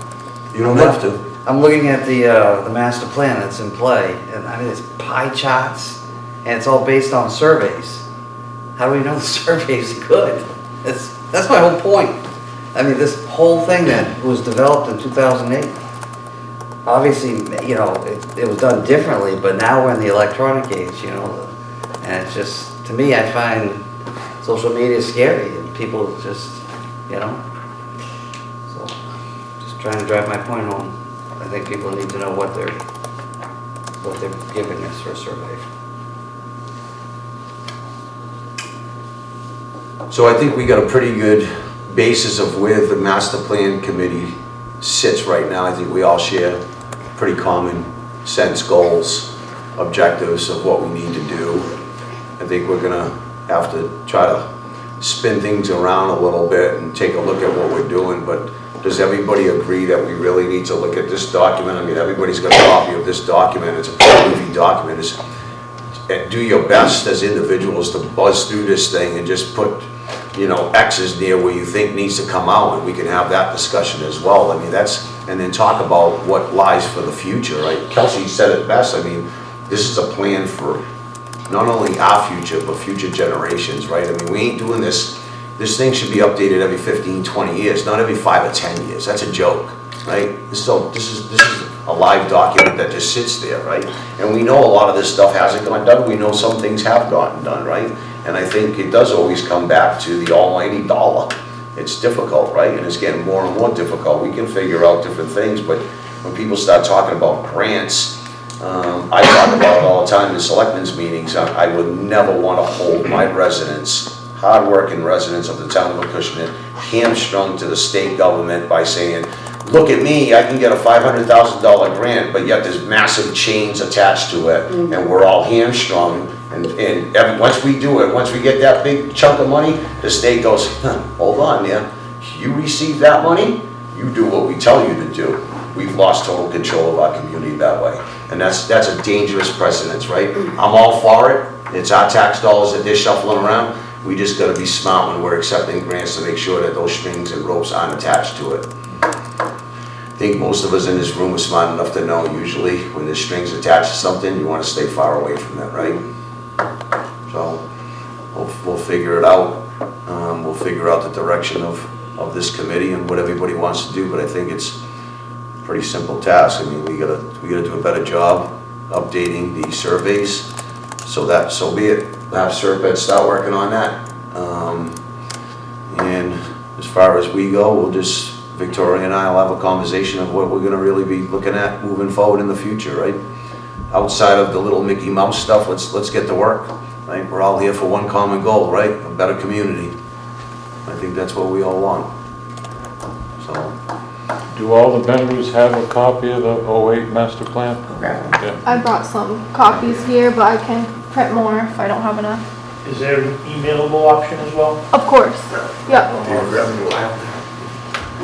Make sure everyone is using it. Can you grab me too, before you run out? You know, some password. Thank you, sir. I appreciate it. Oh, sorry. Yeah, feel free to, That's at the end of each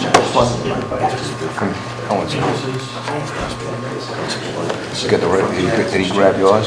I don't know if that one's gonna help and laid out. No, you can have this one because I printed a double-sided one for myself. This is single-sided. Single-sided, I'll just take this one. That's Yeah, small. this one's okay. That's why I call it. Okay, that's why it's so thick and single-sided. I'm trying to save. He's saying, well, okay. That's.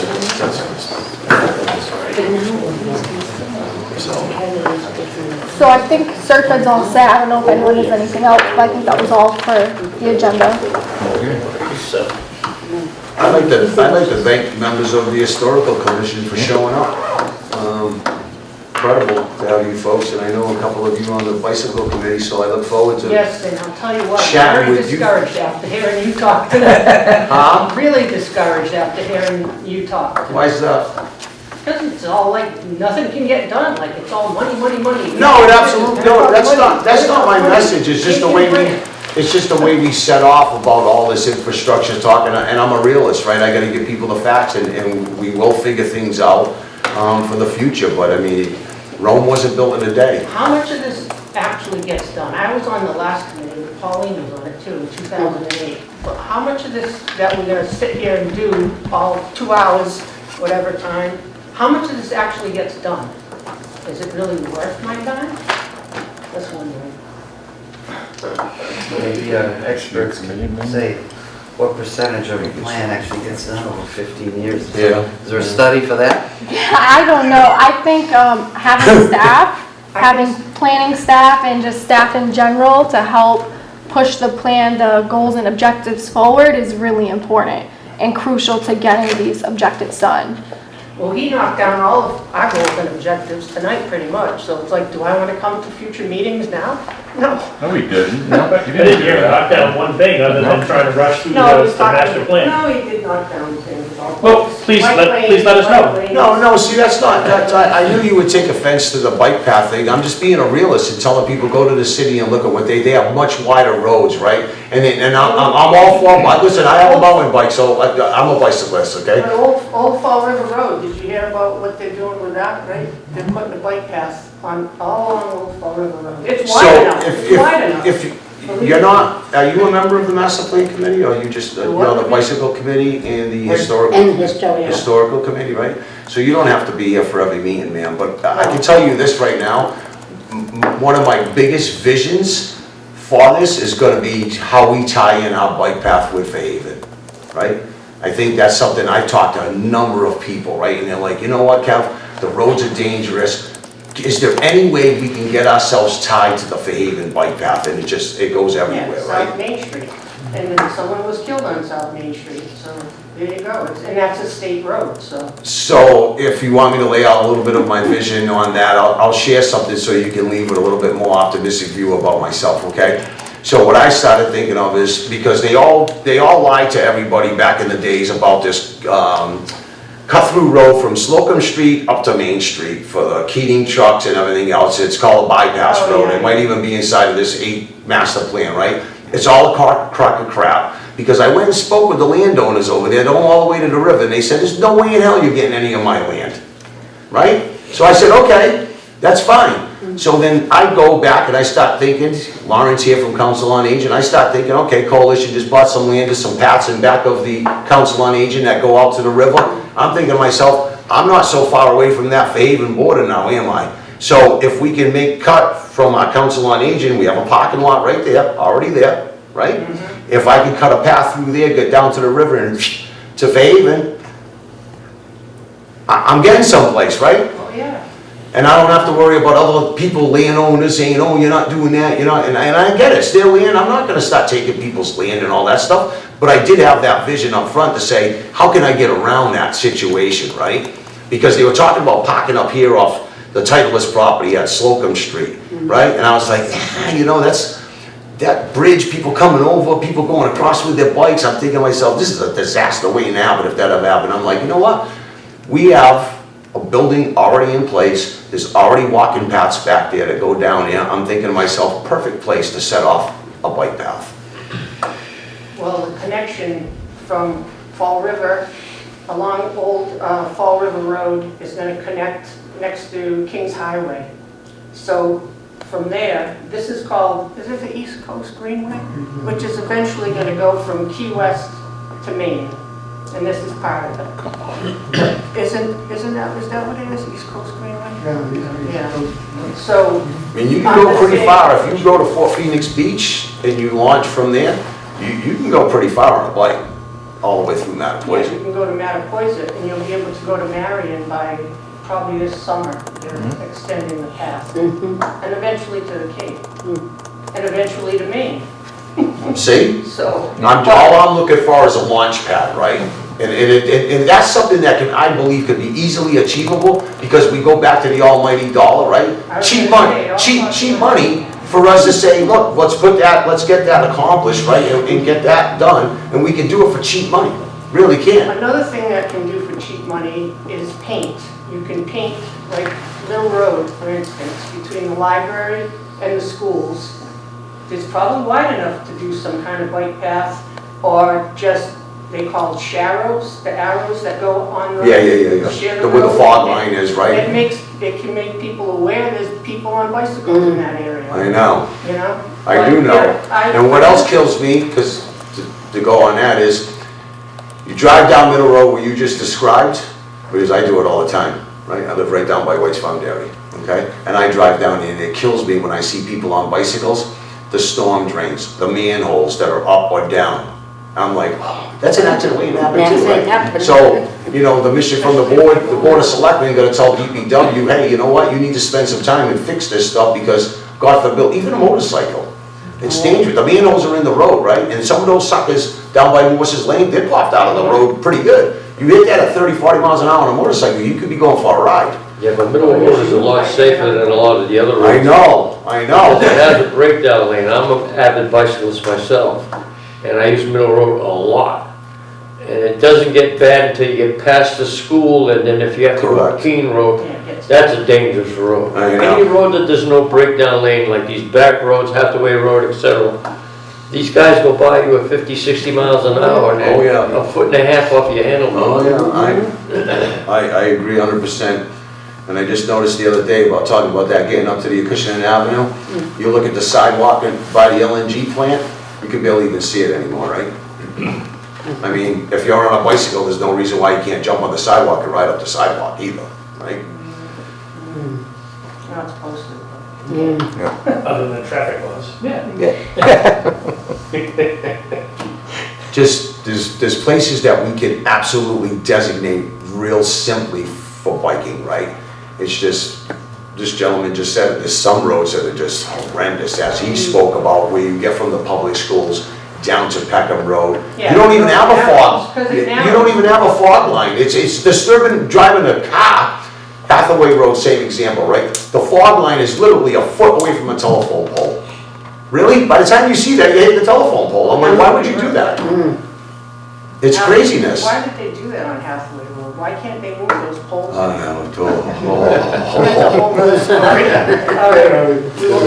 So there are plenty of things, that we can actually identify and do pretty easily, right?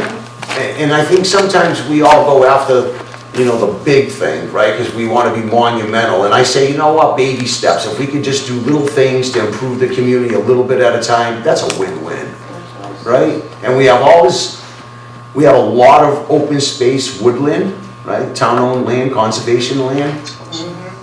There's no reason why you can't start getting in there, open up paths in there. I know certain people love to hunt. And we would never change that on that, but there's plenty of places to make bike paths through there as well, on town-owned land, on certain town-owned land. We could easily do that too, i.e. get from Middle Road to Main Street, but through the woods, right? It's all stuff that can easily be done. We just have to be creative in how we think about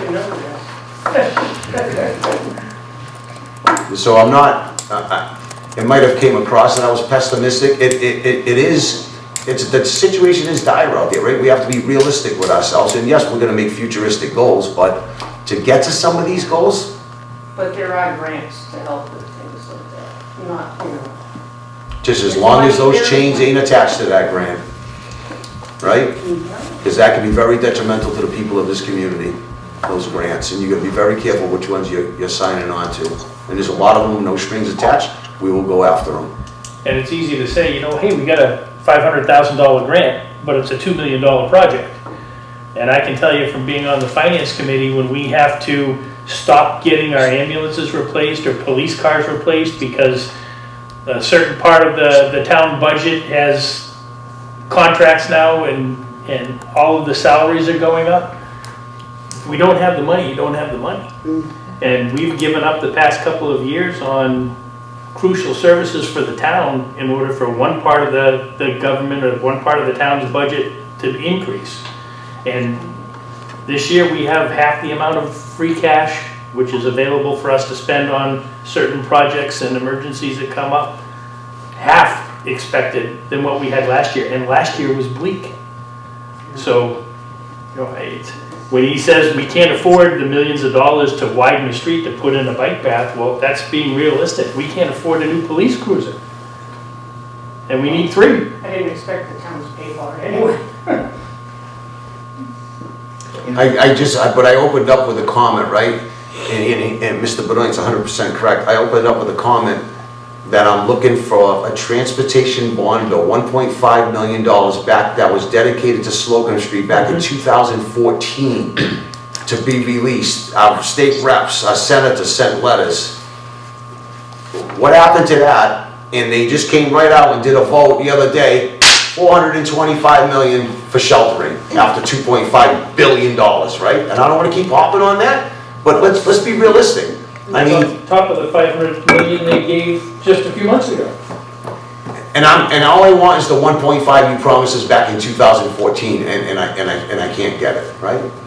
So if you think that I'm a little down on things, sure I am, because I'm fighting for everybody in this room as residents of the town of Acushnet to try to make improvements, right? I just told you, 30 years Slocum Street is finally going to get done, right? $4.5 million, right? It's horrible. And I can't get my senators and my state reps to say, release the money that was there for this. Mr. Chairman? Yes, sir. I'm glad you spoke because you brought my point out. Okay? If you look at the surveys, transportation at 2.56% is number 1 and 62% is number 7, right?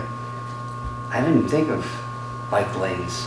But when you go to the master plan on transportation, lo and behold, some of the descriptions are bike paths and bike lanes.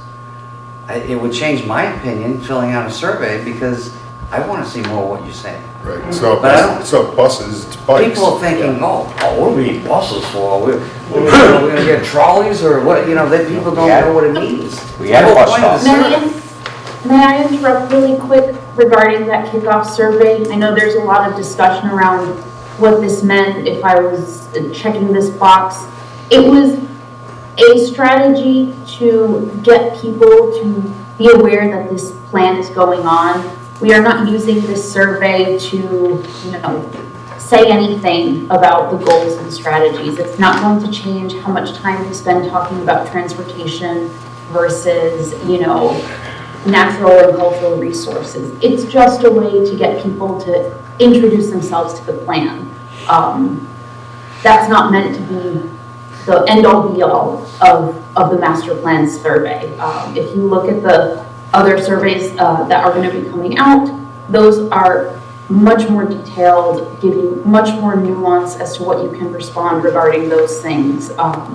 So I wouldn't worry too much about that survey in particular. It was really just an introduction to the master plan elements and be able to have a conversation with people about, oh, we see you're interested in open space and recreation. That's great. Tell me a little bit more about that.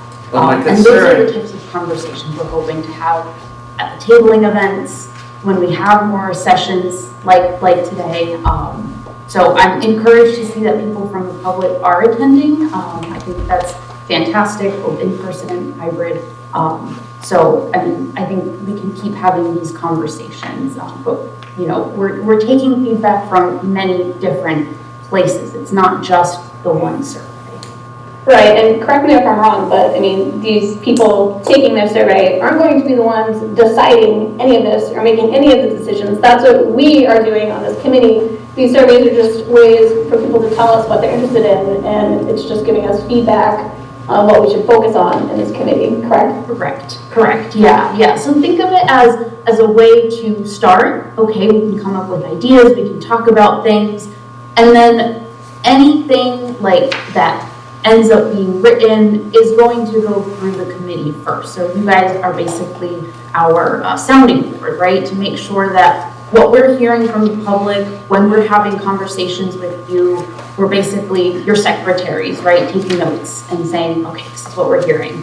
And then producing from that goals and strategies. And then we'll come to you and say, okay, when it comes to transportation, you know, a strategy to connect Fairhaven bike path to Acushnet, you know, those are the types of things that we'll talk to you about, and they'll be like, yes, we agree, we still think that's important. So that makes it to the master plan. I know it's hard to process all the different ways, and it can be an overwhelming, Whenever I get a chance. you know, public engagement process. How do we know this is accurate? How do we know we're getting it right? That's why we're having all of these meetings and we're having these discussions. You know, this isn't the only place to have that discussion, Mr. Davinia but has something to that's why say. we're trying to go to as many places as possible. Mr. Davinia? Yeah, just piggybacking off what Liz said. Excuse me, sir.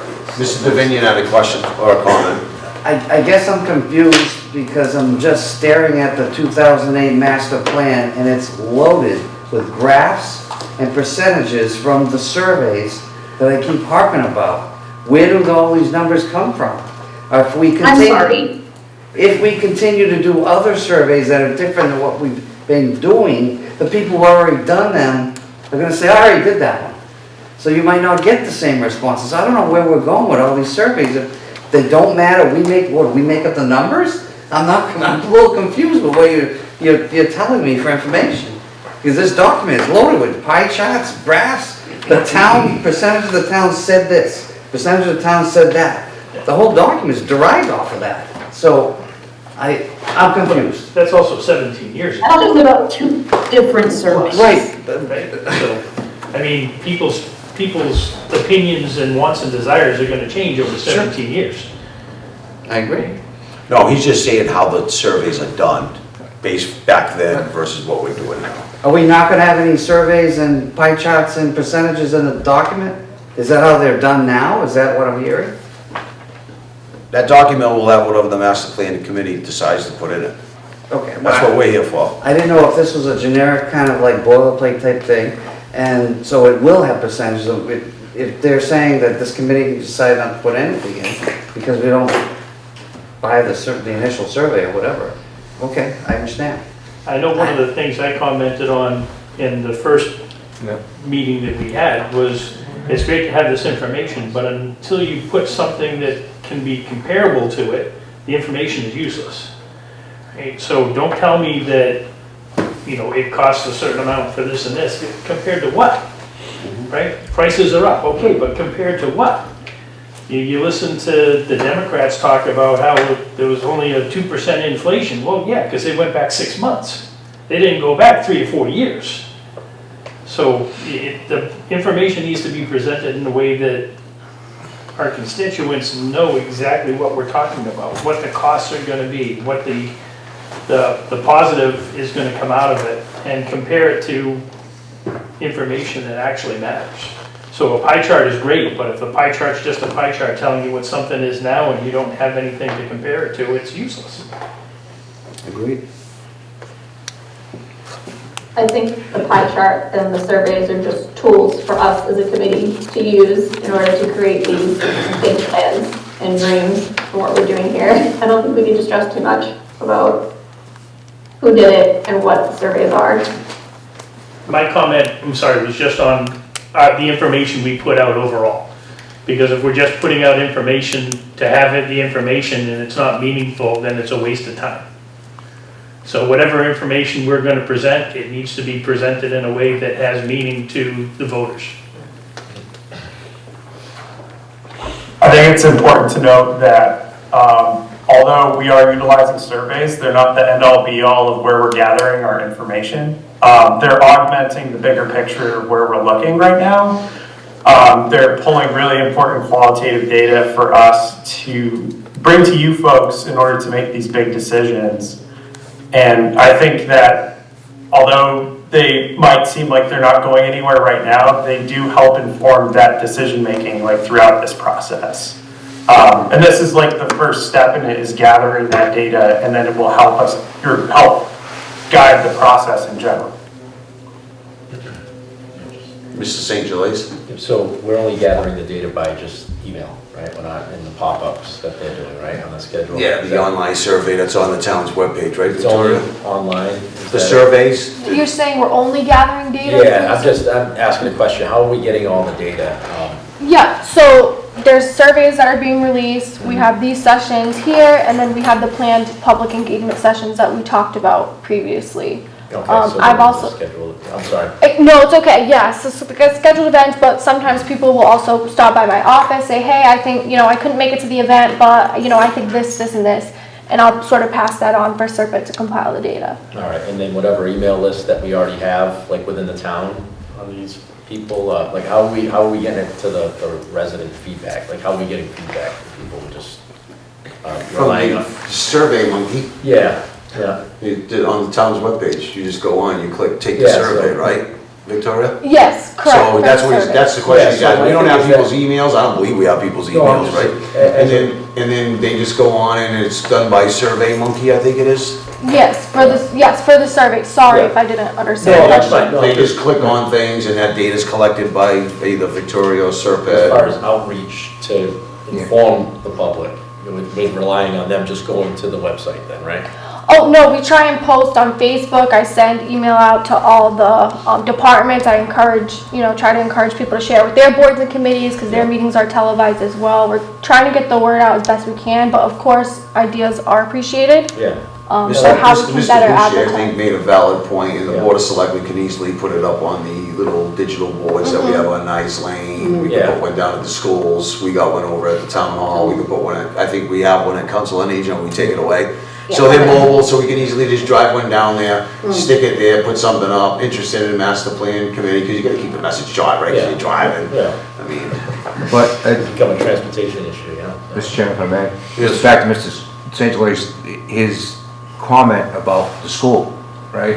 I was never blessed with any kids, but I know enough people that have kids, and they were always, a lot of them, if their kids brought something home, like when it came down to recycling, for example, right? I'm still old school, and recycling still to me is somewhat of a pain in the butt, but I talked to a lot of people, they got trained by their kids because their kids were taught this, brought this home, brought flyers home, so they would practice. And to that point, if we could engage with the school department so that we, the middle school and the elementary school, so we can make up a flyer so we can start to, it may help getting the parents to, okay, maybe I'll go, instead of watching TV, I'll go on my computer, I'll go. or even your idea with the digital side. Oh, that too, because but so many everything. parents now are picking their kids up. Yeah. You look at school buses, There you they're go, right there. a third of the way full if you're lucky. I'm like, that's a waste of a bus, and that's Yeah. a waste. And there's so many parents, you go by that school between 2:30 and 3:30, it's nuts. I can't believe how many parents go pick up their kids, right? And I'm like, holy, look at these, and it goes all the way around the elementary school. I'm like, wow, that's a lot of people.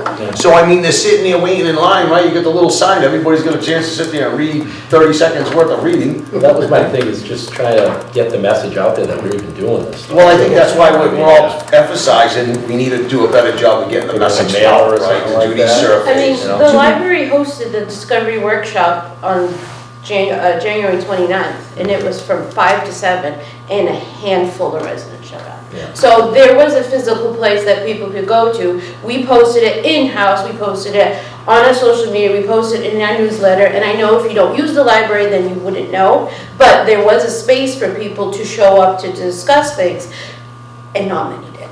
I mean, we did our part, and, it's hard if you're not on social media, and to that extent, like, if people want to do the surveys and they don't have a computer or they don't know how to do it, they can come into the library, we can help them, set them up on the internet and guide them basically through the survey, if that's the only means of getting people's opinion. But I just wanted to put that out there, that the library did host something. It wasn't well received, but, you know, flyers were out, and it just wasn't strictly online or social media. So that's not the library's fault, right? That was just bad advertising prior to that event, right? We had it posted when we knew, and, you know, we asked for flyers, and then we posted out, and, you know, maybe it's the timing, you know, 5 to 7, people come home from work or sleeping, you know, who knows? I'm just saying, get the message out about where we're doing these things, right? That's why I Yes. think you need to do like a real deal main event. We obviously didn't do it by Facebook in 2006. Do we know how we did it in 2006? It says in the master plan here. So this was done in 2008. Yeah, but the people were surveyed in 2006. Is it the property owners? I think it was pretty much done the same way that we're describing it right now, and in It person. was done on Facebook in 2006? No, in It was person. probably mailed, like they mailed No, out. like in person, right? So you gotta do a big powwow, you gotta make an event out of it, and I can tell you this right now, being involved in the town for so long, it really doesn't matter what's going on, it's very hard to get people to go out and participate, because people's lives are busy, right? But you can do a better job than getting the handful of people that Elizabeth just talked about. I mean, you might get, when we say the main event, you might get, like I said, I'm being optimistic, 150, 200 people. But at least you got 150, 200 people that you know care about the community, you got their input, right? Right now, by the Survey Monkey thing, I don't have to be a town resident, and I can give you my input. This says it was a mailed survey to property owners. Yeah, I remember Yeah, seeing I that. remember. Which I seem to remember that. Yeah, I So that's where I remember. was going with that. Maybe we need to revisit that approach. I mean, just the more input, the You would better. get more. right? Absolutely, I mean, it's absolutely. Absolutely. Why is it the Anybody to council come on to you aging? is always. We're actually gonna host an event as well, but my concern is also that there are tons of people that come in from New Bedford, Fairhaven, so. Well, that's the problem. I watched one of the meetings, I don't know what it was, but I was hearing, we're gonna go to the ice cream shop, we're gonna go to Council on Aging, we're gonna go to the library, and I'm thinking to myself, the problem with all those places is you're just not capturing Acushnet people, right? The library, I don't know what percentage, but I know it's a good We have a high percentage. percentage of borrowers from outside of Cushing, Correct, because and we're the on the same with border. Council on Aging, when you run programs, right? I mean, you can't go over to the ice cream shop, everybody from all around's going to the creamery, I mean, for crying out loud. But to And answer you Ryan's can't question, go we to a didn't have baseball one game or right a now. PTO meeting, because the parents are there for a specific reason. The last thing that they want to do is have a conversation with me or anybody else from this committee and go, hey, I just want you to take 15 minutes out of your time and fill this paper out. They're busy doing things already, right? They're there to see the kids play sports or whatever they may be doing. They don't want to be bothered. They don't have time to be bothered. They're on the go constantly, right? You've got to just dedicate a time, do enough advertisement, and just hope for the best that people show up. And if people don't show up, at least you tried, right? At least you tried. And then it's just up to us to figure out what's in there that's old that we don't want. What do we think we can do to move the town forward in the future, right? We know one thing's for sure, we're getting bike bets. I'll give my input. I think you should do something as a mailer, because a lot of people don't use social media. Older people, you know. I agree 100%. I really think, I mean, if that's the way you described that there was actually a little survey, paper survey, then I think that, you know, the towns, right, the Board of Selectmen would start with us, the Board of Selectmen, to have that conversation is, where do we come up, or like I said, maybe in water bills when they go out, we stick it in there, there's no extra postage, because postage does cost a lot of money these days, but we just take that piece, we do it with other things, we fold it up, we stick it in the same envelope, and off she hops, and send it back, or drop it back off at the town hall. And you know, that will probably get the best reception that way, the old school way, right, a piece of paper. That's why I brought that up. I mean, just, is a shock for you right now. But, you know, 55 to 64, and then you have 35 to 44. In my head, I'm 35 to 44, that's people with kids, right? And then you have 55, 64, you're older residents, not on social media. Be careful what you say. Careful what you say. Since you were in diapers, I'm not older than 55, there's no way. That's it. I'm the old guy I used to call old, you know? It came overnight. You know, that way we can make these decisions. I think there's an overall Bring it to consensus them, from you know? everybody in this room, both committee members and non-committee members, that maybe the best approach is a mailer. right? So I think we need to look at that, Victoria, maybe we can look at something like that and just try to do the best we can with, maybe we look at how they did it back in the 2006 era, right? Maybe there's an example out there, town clerk might have records of it or something. We can dig through that and see what we can come up with and then create a newer, updated version of something. So the water bills just went out, but I was in town clerk's office and they haven't sent out the census things yet to all the residents. There you go. That would be an ideal. Yep, and that's coming up. Yeah, well, I said water bills would cover about 3,000 in the population, right? Yep. Because we have over 3,000 water users. So, you're not getting everybody, I get that, like the north end where there's no water, you're not gonna capture that area, right? But you captured a pretty big audience, and again, the census is the perfect thing to go by, because I mean, we got, I think, the town of Acushnet will answer this better, but I think we have over 8,000 registered voters in the town of Acushnet, right? So, you know, Jesse probably. You want me to go and hand deliver them again? Yeah, he's got his e-scooter, but very efficient, I'll give you that, very creative, very efficient, but we'll come up with something, right? We'll look at a different approach, and it doesn't mean that we have to stop the online thing, right? But I think Mr. Davinian stressed, I think if you're gonna do another online survey, maybe we update how that survey is being conducted online, right? Little input from Mr. Davinian with little definitions of what you're actually voting on, the explanation, the 2 or 3 sentences or whatever, if it's possible, right? And as Mr. Davinian said in the old one of them might have been a paragraph, and I think he hit the nail on the head. If you don't have the time to read thoroughly what's there, then how serious should we take you when you're filling out the survey, right? Because at that point, if you're not reading it, it's a guessing game, right? To the person that's actually filling it out. So, right. Any other business? Is there a motion to adjourn? So moved. Zoom. Roll call vote. I'm a yes. Mr. Resendes? Ryan Resendes is a yes. Dave Davinian, yes. Peter Gayappa, yes. Peter Benoit, yes. Just very yes. Dick Shea, yes. Oh, sorry. Jacob Ballerino, yes. Steve Boucher, yes. Paul Sullivan, yes. We have now Mr. St. Gelais. Jesse St. Julie, yes. Kelsey? Yes. Melissa? Melissa? She's asleep. She might have left. I can't. Yeah, yes. Yeah, put a microphone.